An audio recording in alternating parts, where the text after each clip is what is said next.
Hello student, আমি সরল সুদ কষা শুরু করেছিলাম ক্লাস 10-এর। দেখো 14 দাগ অবধি হয়েছিল, আজকে 15 দাগ থেকে শুরু হবে। দেখো 15 দাগ থেকে শুরু হবে। 15 দাগের অঙ্কটা কি বলেছে দেখো। একটি তাঁত সমবায় সমিতি যন্ত্রচালিত তাঁত ক্রয় করার সময় 15,000 টাকা ধার করে। 5 বছর পর সেই ধার শোধ করতে সমিতিকে 22,125 টাকা দিতে হলো। ব্যাংকের বার্ষিক শতকরা সরল সুদের হার নির্ণয় করতে বলেছে। হ্যাঁ, তাহলে এখানে কত টাকা ধার করেছিল গো? 15,000 টাকা ধার করেছিল। 5 বছর পরে যখন সে শোধ করে দিতে হচ্ছে 22,125 টাকা, তাহলে তার সুদ বাবদ কত লাগছে? 22,125 থেকে আমি 15,000 বিয়োগ করবো, সেটাই কিন্তু সুদ হিসেবে দিতে হচ্ছে। এরপরে কত বছরের জন্য নিয়েছিল ধারটা? 5 বছরের জন্য। দেখো সময়ও 5 বছর পেয়ে যাচ্ছ। আসল এখানে হচ্ছে অর্থাৎ যেটা নিয়েছিল ধারটা, এটা 15,000 টাকা। পি এর মানেটা পেয়ে গেলাম, টি এর মানেটা, আর আয়ের মানেটা পেলাম। বের করতে হবে কি? ব্যাংকের বার্ষিক শতকরা সরল সুদের হারটা নির্ণয় করতে হবে, অর্থাৎ আর এর মানটা নির্ণয় করতে হবে, তাই তো? তাহলে দেখো লেখো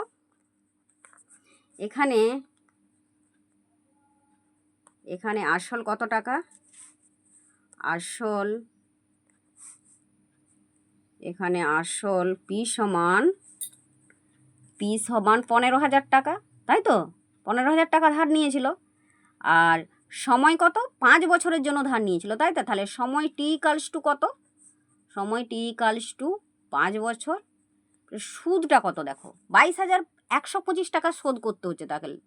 তাহলে সুদ কত হবে? সুদ আই ইকালস টু 22,125 মাইনাস 15,000, তাই তো?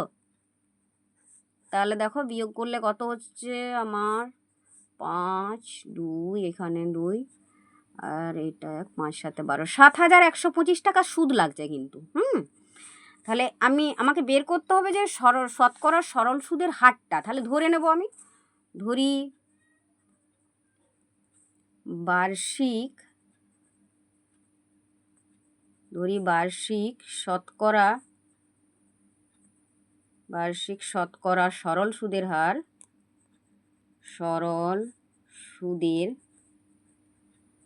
হার, আর পার্সেন্ট ধরে নিচ্ছি, আর পার্সেন্ট, তাই তো?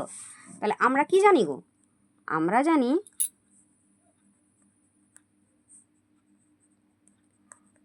জানি I equals to PRT by 100। যেখানে আইটা সুদ, তাই তো? আয়ের মান কত? 7,125 সমান কত? পি এর মান আমি জানি 15,000। আর এর ভ্যালুটা বের করতে হবে। টি এর ভ্যালু আমার কত? 5/100। কণাকণি গুণ দিয়ে দাও, কত হচ্ছে দেখো? 15,000 গুণিত আর গুণিত 5 সমান 7,125 গুণিত 100, তাই তো? তাহলে আর এর মান কত পাবো? আর সমান দেখো 7,125 গুণিত 100 বা এখানে 15,000 গুণিত 5। দেখো দুটো শূন্য কেটে গেল। এখানে কাটাকুটি করো, 5 দিয়ে কাটলে 5, 14, 70, 1, 2, 5 দুগুণে 10, 5 5-এ 25, তাই তো?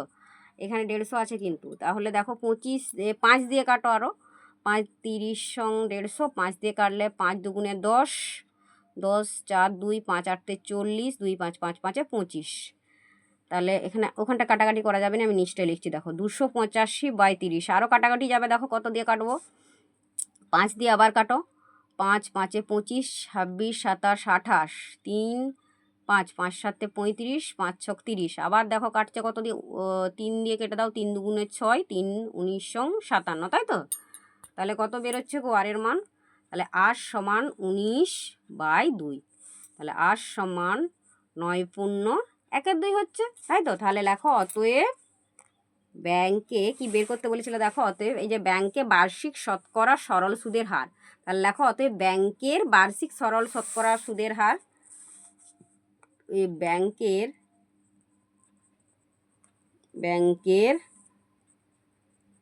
বার্ষিক শতকরা সরল সুদের হার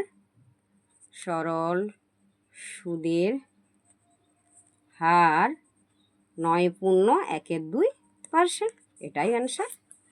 ঠিক আছে, আজকে এখানেই শেষ করছি। পরের দিন আবার 16 দাগ থেকে শুরু করব। ততক্ষণ পর্যন্ত তোমরা ভালো থেকো আর আমার অঙ্কগুলি যদি তোমাদের কোনো উপকারে লেগে থাকে অবশ্যই একটা লাইক করবে এবং কমেন্ট করে জানাবে কেমন লাগছে। আর অবশ্যই অবশ্যই আমার চ্যানেলটাকে সাবস্ক্রাইব করবে। কেমন? ধন্যবাদ।